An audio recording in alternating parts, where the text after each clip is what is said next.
Hello friends, welcome to my channel Vinay equity. स्वागत है आप सबका, हमारे नए सब्सक्राइबर का। और जिन्होंने सब्सक्राइब पहले करके जिन्होंने शेयर किया हमारे वीडियो को उन सभी को बहुत बहुत धन्यवाद, बहुत बहुत थैंक यू। और स्वागत है आप सबका। फ्रेंड्स, आज हम बात करेंगे अभी अभी लिस्टिंग हुई एक ऐसे आईपीओ की जो कि अभी आईपीओ प्राइस के नीचे पहुंच गया है। और चलिए फ्रेंड्स, वीडियो शुरू करते हैं। सबसे पहले तो मैं उसका नाम ही आपको बता देता हूँ। उसका नाम है पॉलिसी बाज़ार, जो कि आप सब इस आईपीओ के बारे में जानते हैं। फ्रेंड्स, वीडियो पूरा देखना मेरी आपसे पहले से ये रिक्वेस्ट है, क्योंकि काफ़ी लोग हैं जो कि वीडियो को स्किप करते हैं, बाद में उसको इन्फॉर्मेशन कहीं जो है ऐसी जो कि आप मिस कर देते हैं। इस वीडियो के अंदर इस कंपनी की पूरी बिजनेस प्रोफाइल, ये कंपनी क्या काम करती है इसके बारे में मैं बताऊंगा, और ये कंपनी मुझे क्यों पसंद है ये मैं बताऊंगा। कुछ बल्क डील्स है, कुछ बड़े एफआईआईस ने इसके अंदर खरीदी की हुई है, बाइंग की हुई है, वो भी मैं आपको बताऊंगा। और जो इसके जो आईपीओ आया था उसके अंदर इसने फ्रेश आईपीओ मतलब कि फ्रेश पैसा काफ़ी जो है उठाया है, वो कंपनी के पास गया है। और वो भी मैं इसके आपको फंडामेंटल्स रीज़न भी बताऊंगा। और मैं ये दिखा बताना चाह रहा हूँ कि ये आप इसके अंदर लॉन्ग टर्म के लिए इन्वेस्ट कर सकते हैं, लॉन्ग टर्म के लिए। और मैं ये आपको ये भी बता दूं कि आप इसको अंदर 5,000 से 10,000 तक ही इन्वेस्ट करें, इससे ज़्यादा इन्वेस्ट ना करें। क्योंकि देखिए, आप दूसरी कई कंपनी है, इसमें भी आप पैसा अपना लगा सकते हैं। तो छोटी क्वांटिटी में माल उठाएं और लॉन्ग टर्म के लिए, और इसके अंदर पैसा डाल के भूल जाइए। और वो भी अगर आप मुझसे पूछे तो आप टुकड़ों में बाई करें। मतलब कि अगर आपको 5,000 का माल लेना है तो पहले आप 2,500 का भी लीजिए, 2,500 का जब ये गिरे तब आप इसके अंदर खरीद कर सकते हैं। बाकी मर्ज़ी आपकी है। और अभी ये थोड़ा करेक्शन मोड पर है। और सबसे पहले तो अगर हम देखें इसकी परफॉर्मेंस, कि इसने आईपीओ जो है ये 980 रुपये के ऊपर आया था। और तभी से अगर हम देखें तो ये 1,000 के आसपास इसकी लिस्टिंग हुई। और तभी के तभी ये सेम डे उस पर ये 1,200 के ऊपर क्लोज़ हुआ। और उसके बाद इसने 1,450 के आसपास का इन्हें हाई बनाया। और वहाँ से अगर आप देखें तो इसके अंदर लगातार गिरावट। और अभी ये अपने आईपीओ प्राइस से भी नीचे है, यानी कि 200 रुपये, 20 से 25% नीचे है। इसके अंदर फ्रेंड्स रिस्क सिर्फ एक ही है। कंपनी अच्छी है, काफ़ी स्ट्रॉन्ग कंपनी है। मैंने इसका जो मैनेजमेंट है और इसका जो बिज़नेस मॉडल है वो भी मैंने देखा। इसके अंदर एक ही रिस्क है कि इसके अंदर कंपटीशन बहुत ज़्यादा है। जो पहले नहीं था वो अभी नए कंपटीटर इसके आ गए हैं, जैसे कि फ़ोनपे और कुछ और भी कंपनियां हैं। एक ही इसकी जो है वो वही रिस्क है कि इसकी वजह से इसका बिज़नेस थोड़ा सा डाउन हो सकता है। लेकिन ये अगर लॉन्ग टर्म की बात करें तो ये लॉन्ग टर्म में ये बेस्ट है, क्योंकि ये मुझे ऐसा लगता है कि ये मार्केट लीडर है। और इसके अंदर मैं इसीलिए आपको कह रहा हूँ कि आप छोटी क्वांटिटी उठाइए, 5 से 10,000 उठाइए, 2,000 उठाइए, वो भी टुकड़ों में उठाइए। आप ये मैं बार बार रिपीट कर रहा हूँ, एक ही शेयर में सब ज़्यादा पैसा मत इन्वेस्ट कर देना। क्योंकि पैसे को हमेशा ट्रेडिंग करना चाहिए। जब उछाल आया तब बेचिए, जब गिरावट आया तब खरीदिए।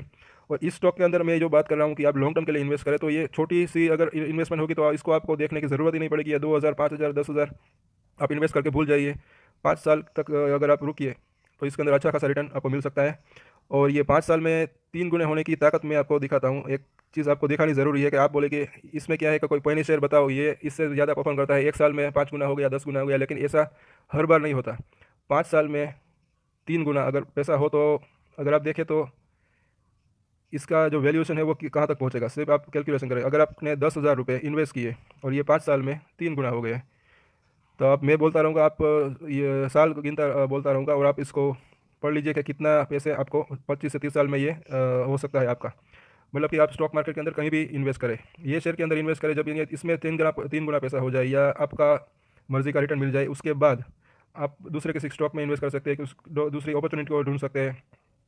5 साल में अगर पैसा 3 गुना हो तो कितना रिटर्न मिल सकता है, यही इसको आप मैं दिखाने की कोशिश कर रहा हूँ। तो देखिए कि ये 5 साल में 30,000, अगर हम और 5 साल, ये 10 साल में 90,000, 15 साल में 2,70,000, 20 साल, 25 साल, 30 साल, तो मतलब सिर्फ 10,000 रुपये का। अगर आपको ये अच्छा नहीं लगा तो आपको क्या लगेगा। मतलब कि आपको रिटायरमेंट के लिए, आप चाहे आप अगर आप अभी स्टूडेंट है, कोई बिजनेस करते हैं, या भी कोई भी आपकी उम्र हो, 10,000 रुपये के अगर 72 लाख रुपीज़ होते हैं, मतलब कि 1 करोड़ के नज़दीक, तो इससे बढ़िया कुछ बात हो ही नहीं सकती स्टॉक मार्केट में। आप यही बात ध्यान रखें कि इसको जो जो है ये कागर कहते हैं। ये कागर मतलब कि हमारा इन्वेस्टमेंट ईयर ऑन ईयर कितना हो रहा है। अगर ये स्टेबल रहेगा, मतलब कि अच्छे से अच्छा इसका, अगर मैं आप आगे आने वाला वीडियो में वो भी बताऊंगा कि ये जो मतलब कि ये कंसिस्टेंट जो रिटर्न है, और उससे वेल्थ कैसे क्रिएट होती है। इसलिए मैं बोल रहा हूँ कि आप एक ही स्टॉक के अंदर ज़्यादा पैसा मत लगाइए, आप डाइवर्सिफाइड पोर्टफोलियो बनाइए अपना। 5,000 इसमें, 5,000 उसमें, 2,000 इसमें, 2,000 उसमें। तो हर जगह पर अगर आपको कोई स्टॉक बढ़ा कोई स्टॉक नहीं बढ़ा तो इसके अंदर आपको कुछ ऐसी प्रॉब्लम नहीं होगी, और जो आपकी जो रिटर्न है वो आपको अच्छे से मिलती रहेगी। तो ये एक मेरे कैलकुलेशन करना था, तो मैंने आपको दिखाना था, तो मैंने दिखा दिया। मैंने सोचा आपको दिखाना ज़रूरी है।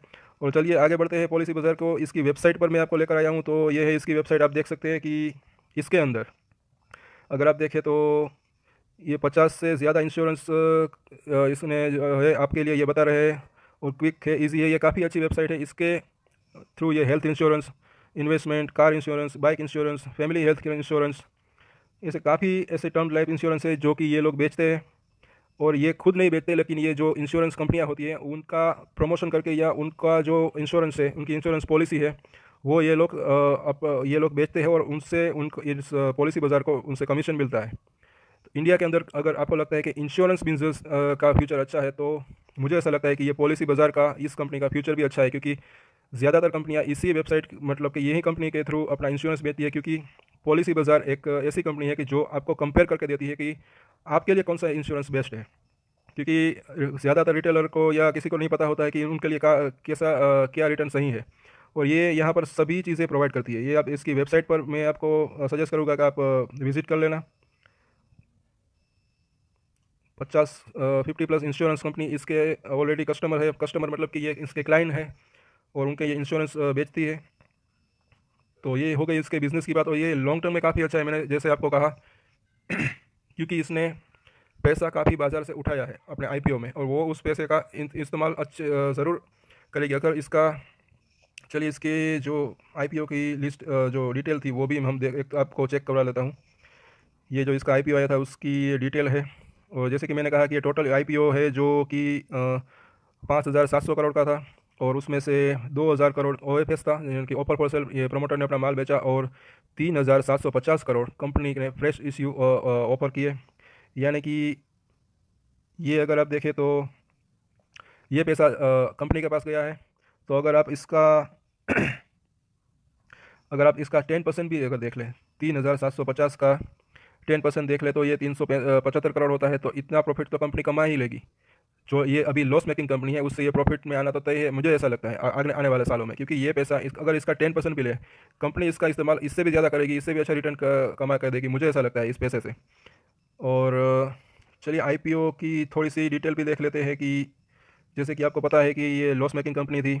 2019, 2020, 2021 में सब में इसने लॉस किया है, लेकिन हालांकि जिसकी लॉस थोड़ा सा कम हुआ है FY 21 में। लेकिन ये इसके जो इस साल के जून क्वार्टर में, पहले क्वार्टर में इसका लॉस थोड़ा सा बढ़ा हुआ ऐसा लग रहा था, और अभी इसका रिजल्ट नहीं आया। दिसंबर महीना क्वार्टर का भी रिजल्ट नहीं आया है, और सितंबर और दिसंबर क्वार्टर का रिजल्ट अभी इस कंपनी ने डिक्लेयर नहीं किया है। तो अगर आपको इसके अंदर बाइंग करनी है तो आप इसका रिज़ल्ट का वेट कर सकते हैं।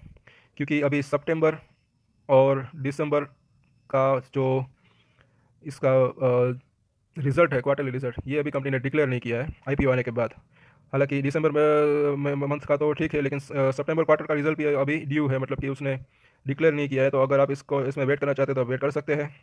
और भी अगर आप इसका फंडामेंटल में देखने आपको दिखाऊं तो इसका जो बुक वैल्यू है वो पहले 51 थी, लेकिन आईपीओ आने के बाद जो पैसा, जो फ्रेश पैसा आया, उसके बाद इसकी जो एनएवी है, उसकी बुक वैल्यू वो 126 रुपये हो गई। तो मतलब कि आज इसने 725 रुपये के आसपास इसने लो बनाया था, वहाँ पर एक थोड़ा सा बाउंस बैक आया। और ये इसकी वजह भी है कि ये काफ़ी ओवरसोल हो गया था, एक साथ ये गिर रहा था, तो थोड़ा छोटा सा बाउंस बैक है।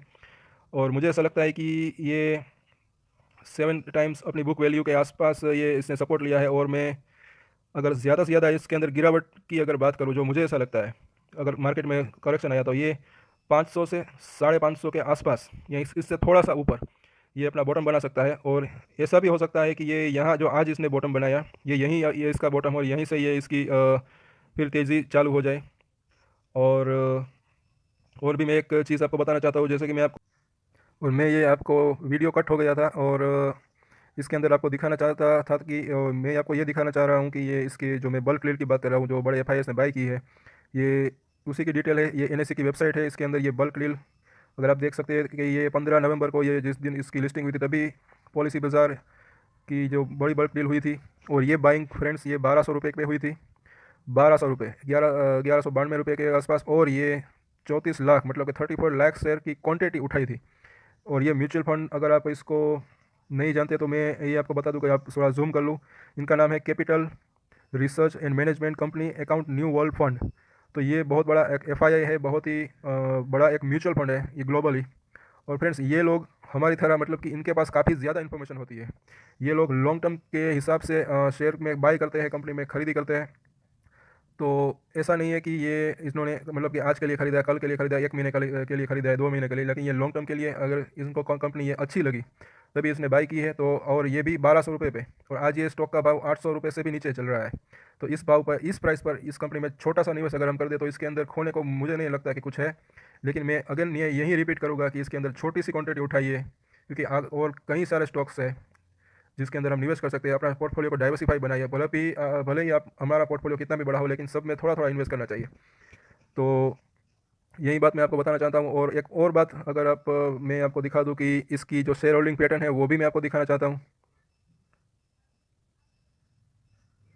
और फ्रेंड्स टाइम वेस्ट ना हो इसलिए मैंने वीडियो थोड़ा सा कट कर दिया था। और ये है इसकी शेयर होल्डिंग पैटर्न। और इसके अंदर भी मैं आपको दिखाना चाह रहा हूँ कि इसके अंदर काफ़ी एफआईआईस का पैसा लगा हुआ है, ज़्यादातर सर एफआईआईसी है। और ये सिर्फ म्यूचुअल फंड्स है, उसके पास सिर्फ 2% इसके अंदर हिस्सेदारी है ये म्यूचुअल फंड की। और ये जो भी आप नाम देख रहे हैं बाकी ये 6%, 2%, 1%, ये ज़्यादातर इसके जो है एफआईएस के नाम ही इसके अंदर दिख रहे हैं। कुछ इंडियन कंपनियां भी है, वो भी पार्टनर है एफआईएस की, ऐसे मतलब कि जॉइंट वेंचर है, ऐसे हो सकता है। और फॉरेन वेंचर कैपिटल के 5%, क्ले इन्वेस्टमेंट के भी ये तो इसका ही पार्ट है। और फॉरेन पोर्टफोलियो इन्वेस्टर के 10%, न्यू वर्ल्ड फंड 2.8%। और इसी तरह अगर हम नीचे चले तो ये भी आप देख सकते हैं। और मैं आपको खास बात बताना चाहता हूँ कि इसके अंदर रिटेलर की कितनी होल्डिंग है। तो ये रहा इसके अंदर ये रिटेलर की होल्डिंग, सिर्फ और सिर्फ 2%। इतनी बड़ी कंपनी के अंदर 2% रिटेलर है। बाकी सारा मतलब कि 98% माल जो है वो इंस्टीट्यूशन, बड़े एफआईआईस या फिर बड़े बड़े म्यूचुअल फंड्स, और इसके पास ही है। सिर्फ 2% ही है रिटेल इन्वेस्टर के पास, मतलब कि जो 2 लाख के नीचे से होल्डिंग करते हैं। और वो भी 1,76,000 के आसपास। ये दिसंबर क्वार्टर की इसकी जो है शेयर होल्डिंग पैटर्न है। और ये 62% अगर आप देखें, ये जो है ये नाम भी आपको मैं दिखाना चाहता हूँ कि अगर हम नीचे चले स्क्रॉल करें तो ये भी देख लीजिए। ये सारे के सारे आपको एफआईएस के नाम ही दिख रहे, आपको दिखाई देंगे। कुछ नाम है जो कि इंडियन से, वो जॉइंट वेंचर हो सकते हैं एफआईएस के। और मैं आपको एनकरेज करूँगा कि आप इसकी शेयर होल्डिंग पैटर्न भी देखें। और तो इस वीडियो में इतना ही। बाकी मैं आपको एक ही बात बताना चाहता हूँ कि मुझे ये स्टॉक अच्छा लगा और इसलिए मैंने आपको इसके बारे में जानकारी दी। और ये लॉन्ग टर्म के लिए अच्छा है। आप चाहे तो इसके अंदर स्टॉप लॉस भी लगा सकते हैं, क्योंकि और मैं छोटी सी इन्वेस्टमेंट करने की सलाह दे रहा हूँ, वो भी आप अगर आप चाहे तो टुकड़ों में कर लीजिए। बाकी मैं आपको यही सलाह दूंगा कि आप जो भी बाइंग करें आप खुद रिसर्च कीजिए, अपने फाइनेंशियल एडवाइजर की सलाह लीजिए, उसके बाद ही डिसीजन लीजिए। और डिसीजन की जिम्मेदारी मैच्योरिटी के साथ आप खुद ही लीजिए। और इसी के साथ इस वीडियो में इतना ही। Thank you for watching this video.